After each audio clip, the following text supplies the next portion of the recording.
Hey, what's going on, everyone? I am back for another Slim Sports interview. And as always, I am your host, Jay Slim. And joining me today is an All American, Big Ten champion, and above all else, national champion with the Indiana Hoosiers undefeated season. Showed people why he is not going to the NFL, but he's going to be a top pick in this upcoming NFL draft. Ladies and gentlemen, 6 foot tall defensive back from the national champs. Lewis Moore. What's going on, man? What's going on? I appreciate you for having me on. Appreciate you for letting out my accolades being known. Hey, absolutely, man. Got to list them off, and we're going to talk about them a little bit more here in a sec. But man, just excited to get you on. Absolutely crazy schedule for you the past month or so, trying to get you on here and there. Finally able to do so, and we're going to talk about your career because it deserves to be talked about with what you've been able to do. And I want fans, viewers that are just now getting to learn your name, to get to learn more about these accolades to your name in a quick segment that I like to call Resume Rundown. Going to show off a nice little graphic here and talk about these championships that you had. Obviously, I just mentioned it right there. 2025 national champions showed off what you guys could do, and you yourself, All American honors, first team All Big Ten, obviously, rightfully so. And just, I could go on all day with all the accolades that you and the Hoosiers were able to get this past season alone. But obviously, we don't have all day, so we're going to hop right into the questions here. And I want to talk real quick about you coming back to Indiana. You spent a year at Ole Miss, um, following a couple of years at Indiana, your first stint with the previous coaching staff.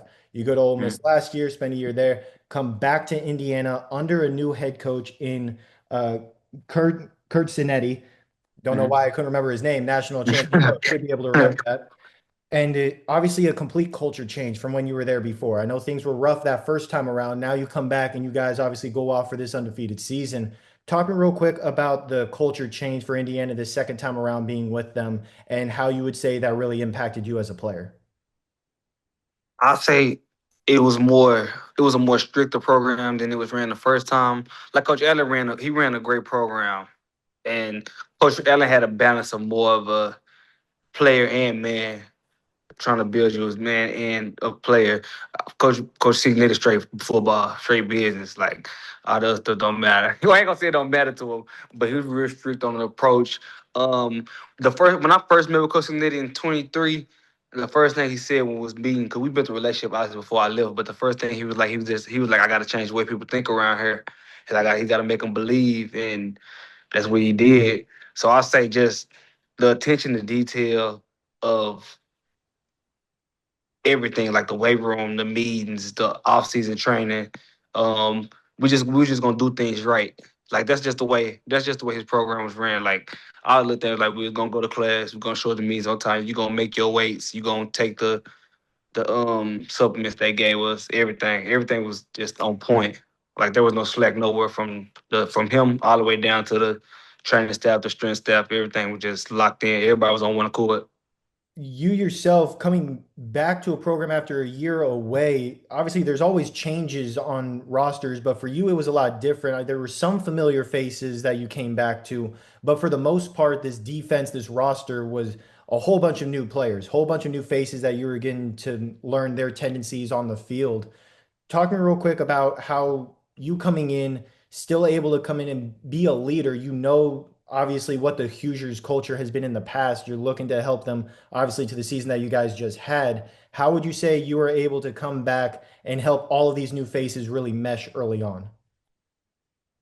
I would even say I feel like the culture was built like in that 1 year that was gone. They said the standard was set. Like I said, Coach Six said he got to change the way people think. He said that standard even going to the playoffs year one. So even when I came back, it was a different culture because even when I was there, the plan was obviously go to the playoffs, but we was winning 2 or 3 games. So people just thought differently. That was just the standard. And then even like with my teammates, I see the way they approach the game differently from when I was there the first time than when they did now, and it was just like meeting the standard. Honestly, like that, I feel like that had always been my standard for Indiana because I always play to win. But just coming back, it was like this is what I want to be a part of.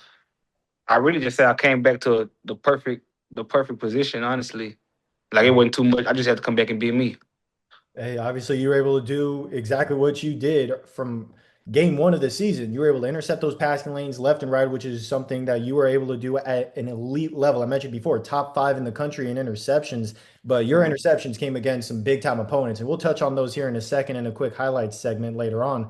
But first, I got to ask you about the start to this season for yourself Mhm. and for the Hoosiers. They had that culture set in place. They were able to get things rolling on. And you guys start off the season going against Kennesaw State, Old Dominion, and Indiana State, I believe, which, good, talented teams. Kennesaw State went on, won Conference USA, but it's not Big Ten conference action. So you guys go off, you yourself, you get two interceptions in those first two games.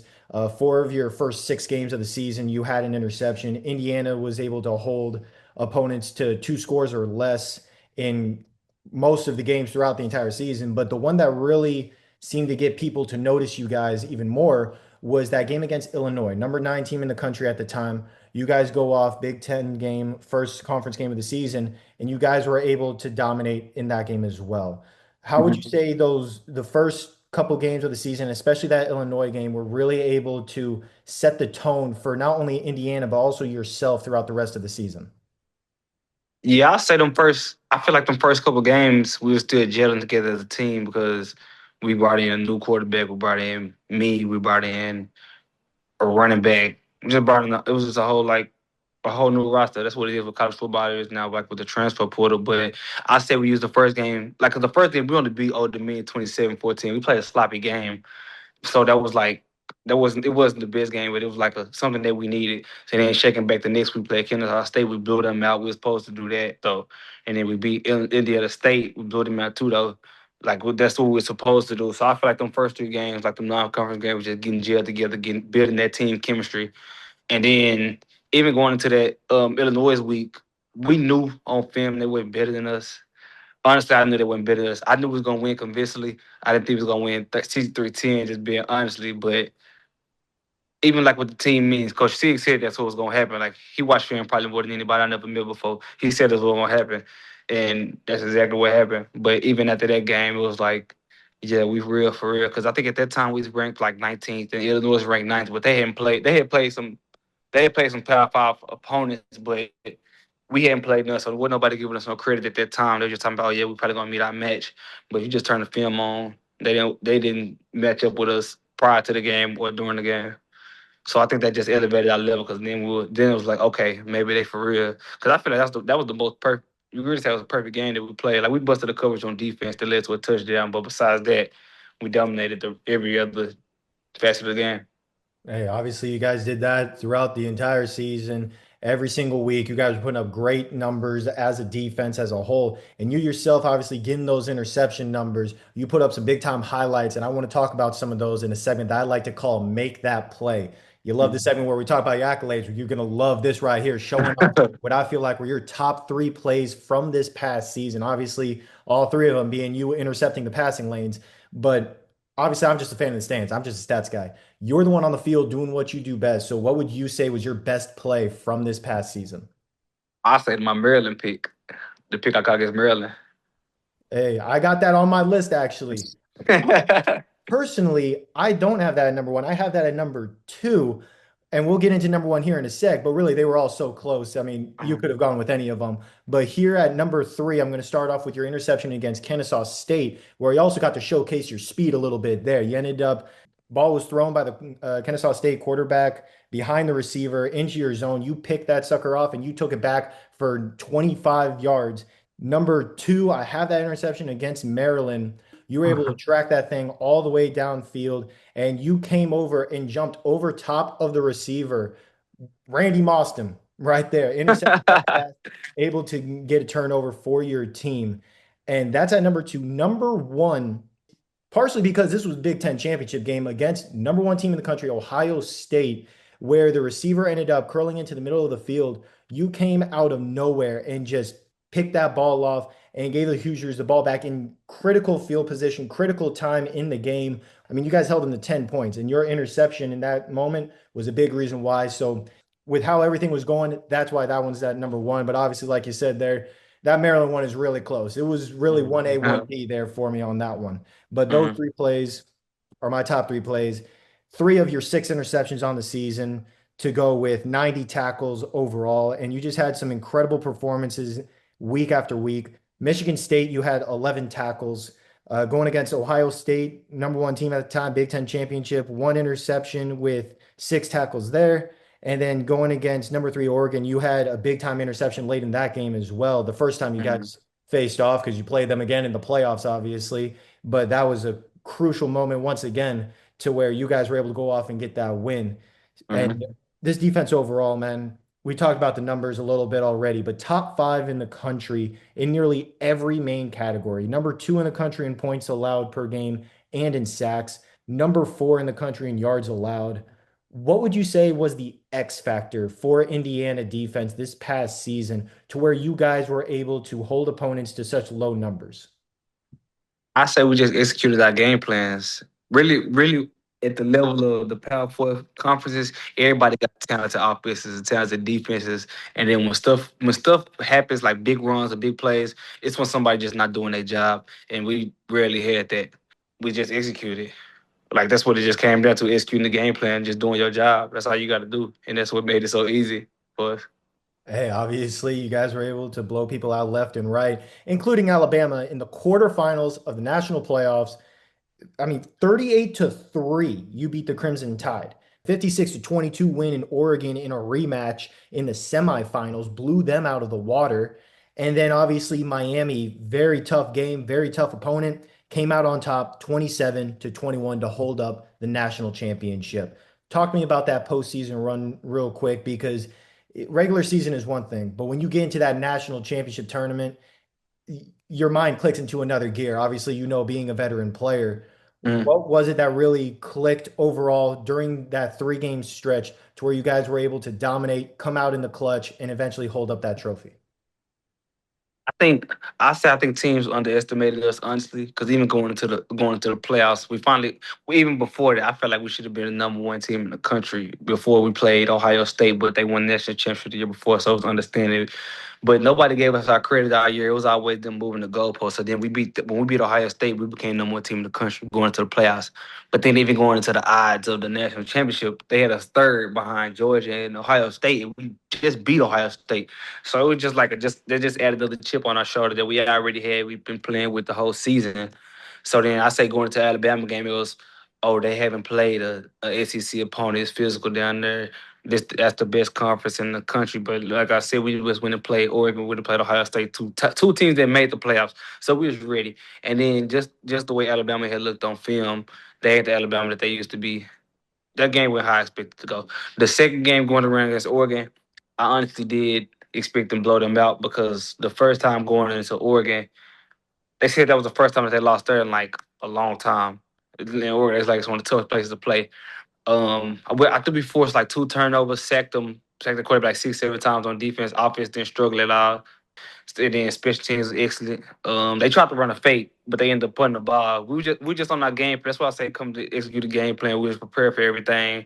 So I say coming around the second time, they didn't have their main running back, which we struggled tackling him the first game. So with him going out the game, we knew that they were gonna try to throw the ball a lot. So we was prepared for that. They changed the offense around because Oregon was a very talented team and they do everything. Like there wasn't no test to that game. So I just feel like we was prepared and then we was able to turn the ball over a lot that game. And D'Lo started the game with a big six, so that just tapped the momentum. The whole stands was Indiana fans. So I just feel like the whole momentum was swinging our way the whole game. But then even after that, you go play the 10 seed, the last team that made the playoffs in Miami. Like they was good. They beat A&M, they beat Ole Miss, but they haven't played the number one team in the country. And so then everybody picking. That's another thing. Everybody was picking like the college game day. Everybody was picking everybody else to win besides Pat McAfee. He's the only one that was picking us to win the whole season. Everybody else was picking the team that we was playing. But even going to Miami, like the games they lost this season, their quarterback was losing them the games. Like I felt like that's what that game came down to, even against us. Like we knew he was gonna give it to us eventually. Like I think that's the only turnover we had that game. I felt like we forced turnovers a lot in every game too. So like, we knew it was gonna come eventually. But they was a good team, but there was nothing on the film. Even if they was hot at the moment, we've been hot all season. So there was nothing on the film that showed Miami's gonna beat them. Indiana. And then with that, we went to Miami. We went to their home stadium and beat them too. But we just never got our credit for nothing, I guess, until we finally won it. It took us 16 games to get our credit. So it was a special run, especially during the Indiana with the history that it had. But the culture done changed there. I feel like it's a dynasty now, and I don't think it's gonna stop, honestly. Hey, I had you guys winning every game in the playoffs. I agreed with Pat McAfee. I want to point that out. I did not understand why people picked against y'all. I mean, you guys proved week after week what you're all about. You yourself proved week after week why you were an All-American, why you guys were national champions, and why you are going to be in the NFL. And you've already taken another step forward after the season, being a part of the NFL Combine. You got invited, you got a chance to go out there and showcase what you could do, showcase your skills, interview with some of these teams. You got some more interviews coming up. Talk to me real quick about that draft combine experience. What was that like for you, and how do you feel like you were able to really showcase your skills? I'll say it was a good experience because as a kid, that's something that you always want to do. Like the combine is supposed to be the top players of the top players, so they just showed me that all my work that I've been putting in is not going unnoticed. Cause like this time last year, I didn't get nothing. So I say I was very appreciative of the experience, getting to talk with teams, getting to talk with all these players that I play, and I done built relationships. Like a lot of these boys, like 'cause I was with the safeties the whole time, and I played most of them. So just like it's like building like a bond with people, like just meeting new friends. So it's good spending time with them. We the top guys obviously in the country, so we all got to work out together, see how everybody moving. It's just another chance to compete too. So I was glad about that. I was glad I got to show off my ball skills. Even going out there and doing the drills, like we got done playing 4 weeks ago. So the playing, I'm still in training too. So I wasn't ready to do everything. So I just went out there and did the drills. But um, yeah, it was just good competing. Different experience. I always had hands, so I was glad I got to catch the ball and do the drills. So it was just fun. It was just fun to be a part of. Honestly, I was just grateful for the experience. Hey, there you go, man. Obviously, you rightfully deserve to be a part of that group. Very happy for you that you got a chance to do that. And this past year overall for you, man, obviously, with how you started off your career at Indiana, where you guys, like you said before, won just a couple of games, going to a 16-0 overall undefeated season, undefeated obviously in Big Ten action, 9-0, and then going on that dominant run in the national playoffs, doing what you guys do best, and then being able to compete in the combine, something that, like you said before, also, you dream of doing since you were a kid, since you first put on the pads. You want to be able to be a part of that because you get that national recognition.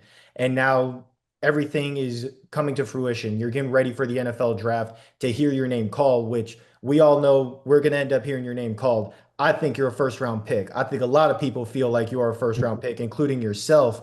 How would you Mm. say this past year overall has really helped skyrocket your draft stock and also help you improve as a player and person overall? I say it helped it a lot. Like I honestly needed this year. Like even probably my junior college case, I needed this year back after the year I had last year. I had an injury that put me back, and even leaving Indiana the first time, I didn't have like my first year, my second year in Indiana, I had 83 tackles, four forced fumbles, three picks, a touchdown, and a couple PBUs, but I didn't get nothing from it. Like I didn't get no accolades. I didn't get no notoriety, like no draft stock even going to the next year. So I was like, dang, cause I feel like honestly 23 is my best season in my opinion, just the way I was moving around. I had interceptions, I put it all on tape for real, had special teams tape, but I didn't get nothing from it. So but like going to Ole Miss, I just wanted to build on my draft style. Let me go do this and then go to somewhere that because they went 11-2 the year prior that I got there. So I was like, okay, let me go do this with a winning team because they be like winning helps a lot too. So like I was very productive. Even the games I did play at Ole Miss, I was very productive. So they had this opportunity to come back to Indiana and they starting to appreciate my film and stuff that I'm putting on tape. So I feel like coming to Indiana with the and winning, honestly, then that's what did it for me. The winning. It got eyes on my game. And now I'm like I'm a projected draft pick. So it's amazing. Honestly, it's a great feeling. Hey, absolutely, man. I can't wait to hear your name called in the draft. I'm not gonna lie, I kind of want my Cowboys to draft you. We need a safety, but wherever you end up, I'm gonna be getting an NFL jersey of you in the background there for sure, no matter where you end up for the next time we have you on after your rookie season in the pros. And I Yes, know you've sir. gotten to play alongside a lot of other great players with Indiana, your time at Ole Miss. Obviously, you talked about the great safeties from the combine that you were able to get to know. And I Mhm. want to give you a chance to shout some people out in a quick segment that I like to call Who's Up Next, where you can shout some people out that I can have on the podcast, get them to talk about their careers, their stories, just as you're doing now. So, who would you say is next up on the Slim Sports podcast? I'll say you should try to get Dylan Thineman on there, the safety from Oregon. I got to know him over the combine. I say he's a great guy. First time we really just talked, I had because I was teammates with Jayden Kennedy at Ole Miss, so that's my boy. But I was asking JC for a water, like give me a water while I was doing these interviews, and then JC didn't hear me, and then Dylan just got up and got me a water like out of nowhere. He brought it to me. He was like, "Here you go." I was like, "Appreciate that, bro." But then he was just talking to him. He's just a real down to earth guy, like never humble. And I was really impressed with his performance at the combine. I feel like he had the best performance out of all the safeties at the combine. So I say he up next.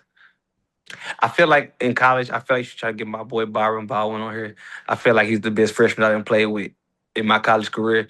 And I feel like in 2 years as a junior, he's gonna be at the combine.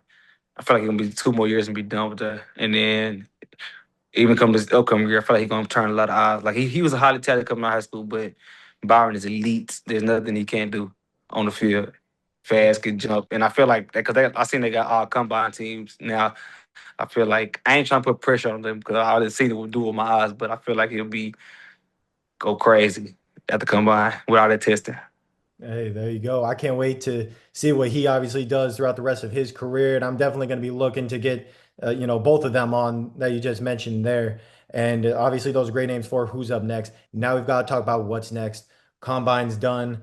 Season obviously is done. You held up a trophy, have all of these accolades, and now you're getting ready for the NFL draft. How are you still attacking this offseason, both physically and mentally, to prepare yourself for the NFL ranks to be able to go into the rookie season and hopefully be defensive rookie of the year in the NFL? Yeah, I'm still in training right now. Like I'm still training for the pro day, so that's where I'm gonna do all my testing at before I do my broad jump, all that stuff, and then after that, I'm just gonna keep it rolling because I'm still not satisfied even right now with what I got. Like I'm grateful to be in the position that I am, but I've always had that chip on my shoulder. I can do more. Like so it ain't ever been good enough for me. So we just gonna go hard. Um, I probably take the couple days off I before the draft because obviously I'm gonna watch the draft with my family. Um, but after the pro, day, I'm just gonna keep working at Indiana probably for a couple weeks. Um, yeah, head back to Dallas, and then after that we rolling. Wherever I go, we there, and we're gonna get it going.